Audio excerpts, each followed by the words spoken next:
Alright guys, and welcome to another video. Today we're going to be looking at what will be the best raiding composition in the Burning Crusade. First of all, we'll be looking at what a realistic world first setup would look like, and then a more balanced average raid setup. Just before we jump in guys, apparently only 11% of the people who watch my videos are actually subscribed to the channel, so I would appreciate if people did actually quickly subscribe and hit that notification bell if you want to see more content like this. I did recently make a video on this particular topic, and in all honesty I don't think I did it very well. That's why I'm going to revisit it today. I think the first video was a little bit too stupid and unrealistic in all honesty, and today, based on obviously comments on that video, I'm going to make a more realistic raid setup. What inspired me to remake this video is I came across a really good video the other day from Hamster Wheel's channel, which you should definitely check out after you watch this video by the way, and what he did in the video was essentially compare tier 3 best in slot gear DPS to pre-raid best in slot gear for TBC raiding. And what was quite interesting is there isn't really that much of a gap between both gear sets, and it got me thinking that world first guilds are not going to waste time trying to gear up their characters at level 70, because they're more capable than just jumping into Gruul's Lair at level 70 with their tier 3 gear, with maybe some replacements here and there, like items which have multiple gem slots for instance, or a few replacement weapons that do over a higher DPS. I should clarify that although you can see a marksman hunter in these clips, it will probably, it is going to be a Beast Mastery Hunter in fact, because Beast Mastery does more DPS than Marksman spec. Anyway, let's take a look at what I would think a world first comp would look like. But it's important to bear in mind guys that the groups that you're seeing right now are not set in stone. There will be wiggle room. I think different guilds will use slightly different classes than what you're seeing right now, and the groups that you see right now each and every class will probably be moved around throughout the fight depending on what each group needs. For instance, shamans will be moved around to benefit from heroism and stuff like that. So first of all, we have 3 protection warriors, and we also have a feral tank. So for the first boss of Gruul's Lair and for the first phase of Magfarodon's, 4 tanks is basically needed, and it makes it much a smoother fight, including a mage tank as well. So that's the reason why we need that many tanks. It's mainly for the first fight of Gruul's Lair. What will likely happen is, because Gruul himself only needs 1 tank, these protection warriors will likely Hearthstone, change their spec to either Arms or Fury depending on what best weapons they have available to them, and then come back as either Fury or Arms DPS, and then we'll only have 1 tank for actual Gruul himself. And then for Magfarodons, they may just switch their weapon and do things a bit differently. To be honest, for Magfarodons it may be better to bring more feral tanks, because all they have to do is switch into cat form to do pretty good DPS, whereas obviously warriors need to Hearthstone and go and respec. So that's another thing to bear in mind. So for Magfarodon it may be 1 more extra feral druid depending on what guilds, particular guilds want to go for. Next we obviously have shamans, which means this composition would be best in slot 4 Horde, because obviously world first groups are not going to wait for Blood Elves or their Draenei's to actually level up to level 70. That's just simply not going to happen. So these shaman spots that you see in this group will probably be replaced by paladins if the world first group was an alliance group. Unfortunately, it does seem that Horde guilds are going to have a bit of an edge over alliance guilds simply by the fact of heroism. Or obviously it's going to be called Bloodlust for the Horde side, and the reason for that is because heroism is very interesting in TBC. It only benefits the 4 other members in the party, but it has no debuff limit. So obviously in Wrath of the Lich King you get a debuff where you can't use heroism again for another 10 minutes. That doesn't exist in TBC, so you can move shamans in and around raid groups to get a singular group to benefit from heroism 5 times in a row. So this is why multiple shamans will probably be brought. As you can see, these shamans will probably be moved in and out of this tank group, for instance, this healing group, into the different DPS groups to benefit from heroism to heroism buff. For instance, I think this shaman here would be temporarily replaced by the Balance Druid, just so he can pop heroism, which will only take a couple of seconds, and then the group, he'll be moved back. He's disappeared, but he'll be moved back into the healing group. Next we have Affliction Warlocks. So I think most guilds will stack about 3 to 5 Affliction Warlocks. The main reason being is they do ridiculous damage in tier 3 gear, one of the best DPSs for early raiding in my opinion. And they can also continue to do their pretty decent DPS during crowd control effects and things like that. For instance, on Gruul, there's a mechanic where you basically have to stop DPSing and avoid this kind of mechanic where you have to spread out, and if you don't spread out you deal damage to each other. I think it's called Shatter or something like that. And obviously while the Warlocks are moving around, their dots will continue to do damage, so that is something that is going to be really good for pushing a world first. You don't want to stack too many because there's obviously a debuff limit of about, well, debuff limit is 40 in TBC, so if you stack too many Warlocks then the debuffs are just going to kind of, you know, roll off each other, and there's obviously a diminishing return about how many Warlocks you can bring to a 25-man raid. Another thing to bear in mind is a few Warlocks will have the legendary staff, 8-ish, which obviously gives them a much higher physical edge when it comes to DPS over, for instance, melee classes, which is why you see basically no melee classes in this raid comp. Next we have a few mages. The main reason they're there obviously is because they do really good DPS in tier 3 gear. On top of this, they obviously provide pretty good buffs and can give the rest of the raid, you know, food and water and stuff like that. The main reason I put them into Frostspec there is because Frostspec is largely considered by most mages to be the best spec when it comes to early raiding.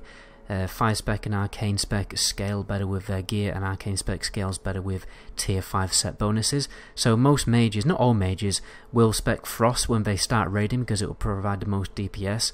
Some may go Fire and some may go in Arcane. Normally they are pretty balanced, so the main reason I just put it there is because I think pretty sure most mages do go Frost Spec because it just provides the most DPS for the early phases of raiding, but some other mages may go Fire, some may go Arcane, and obviously one mage will probably go the Winter's Chill spec to benefit from that debuff to increase their crit chance on their frost spells.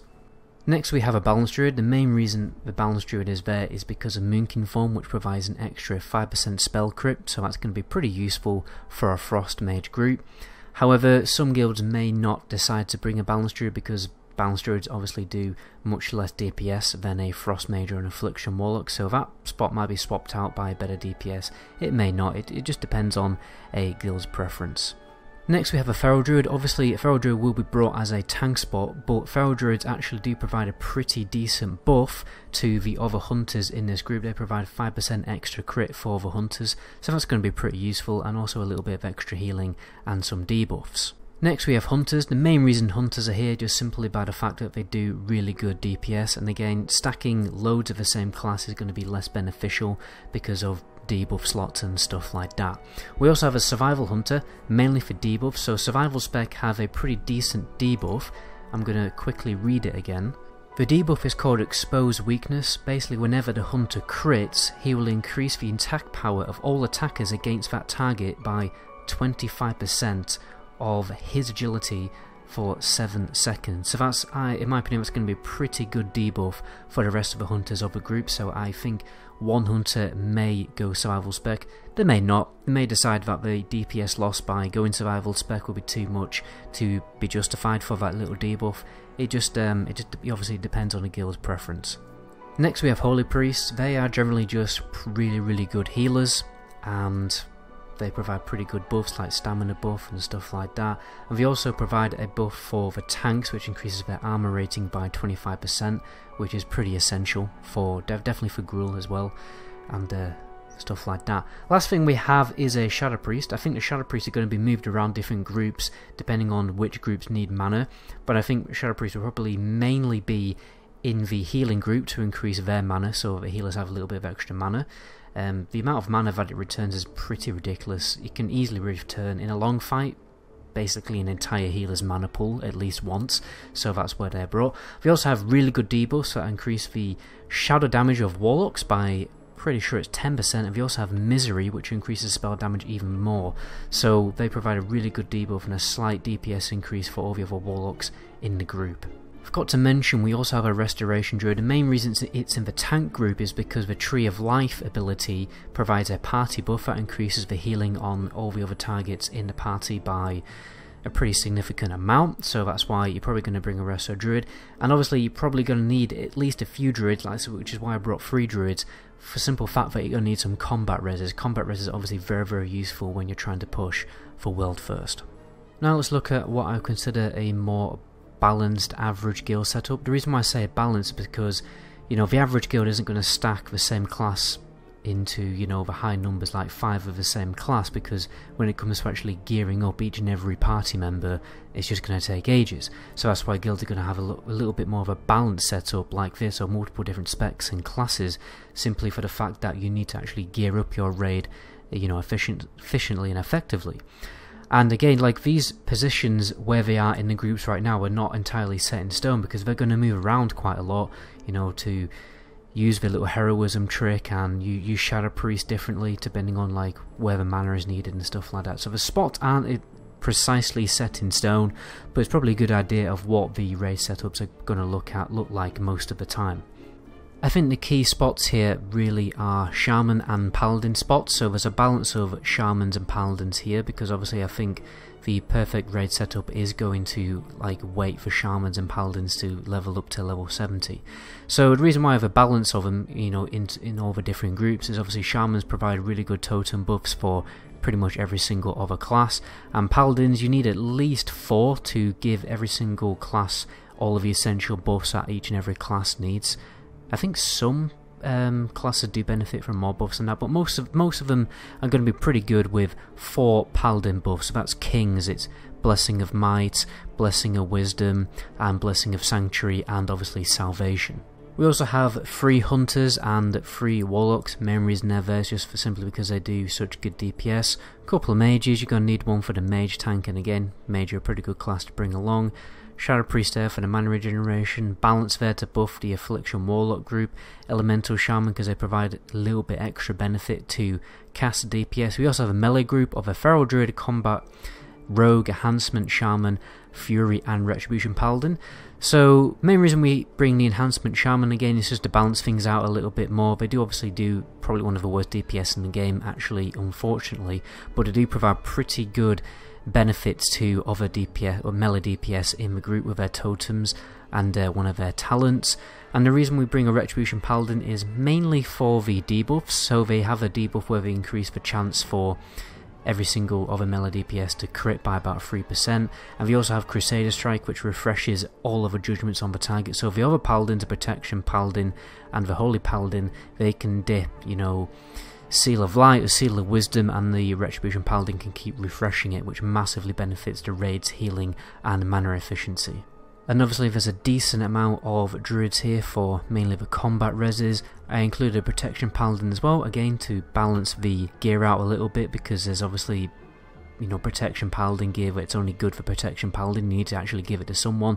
It's the same with two-handed weapons. The only class here that can actually benefit from a two-handed weapon is actually a Retribution Paladin, so it's obviously good to actually give that to somebody. But obviously Protection Paladin are really good at doing AoE threat, so when it comes to taking down trash mobs and particular boss mechanics, Protection Paladin pretty good for dealing with adds and stuff like that. So overall, I think this is probably one of the most balanced and best in slot raid comps out there. Again, there is wiggle room. Maybe a Hunter spot could be replaced by another Shadow Priest or another Shaman, or maybe another Combat Rogue. You know, late into the later tiers, you probably will bring more Combat Rogues and more Fury Warriors, like a 2 to 3, or Rogues or Warriors, because of Glaives, War Glaives, where, you know, melee DPS start to take over a little bit. Well, not take over, but compete better. So yeah, it might change a little bit in later lifetime of the TBC, but this is mainly what I would consider probably what most guilds are probably gonna aim for.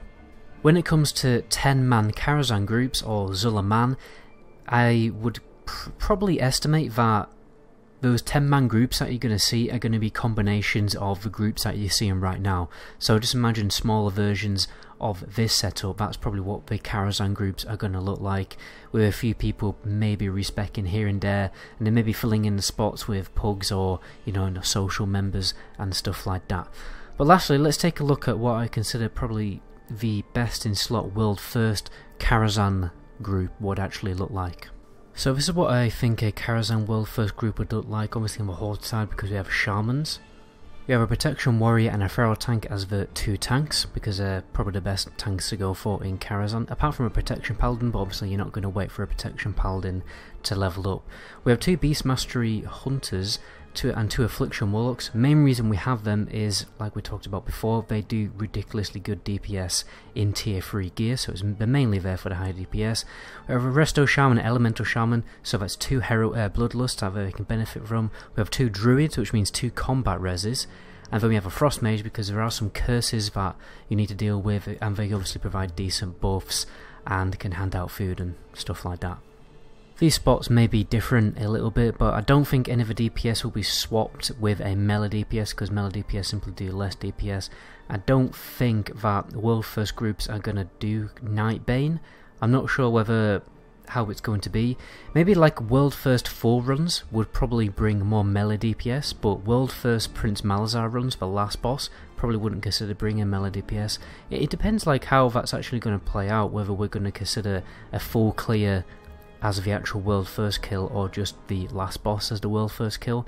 So, you know, that's going to be quite interesting, because in that case you will probably need to at least bring 1 melee DPS to do with the adds on Nightbane, so maybe swapping out that Elemental Shaman or an Affliction Warlock with most likely a Rogue or even a Fury Warrior. And this is what a comp on the Alliance side may look like. I've swapped the Pharaoh Druid with a Protection Paladin, because Protection Paladins are really good in Karazhan, because they just basically do extra damage to unholy targets with Holy Wrath, Exorcism, stuff like that.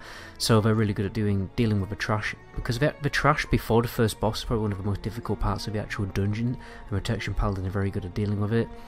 Then I swapped out the Resto Shaman with a Holy Priest, because they're just generally probably one of the best DPS, healers, and they also provide really good buffs.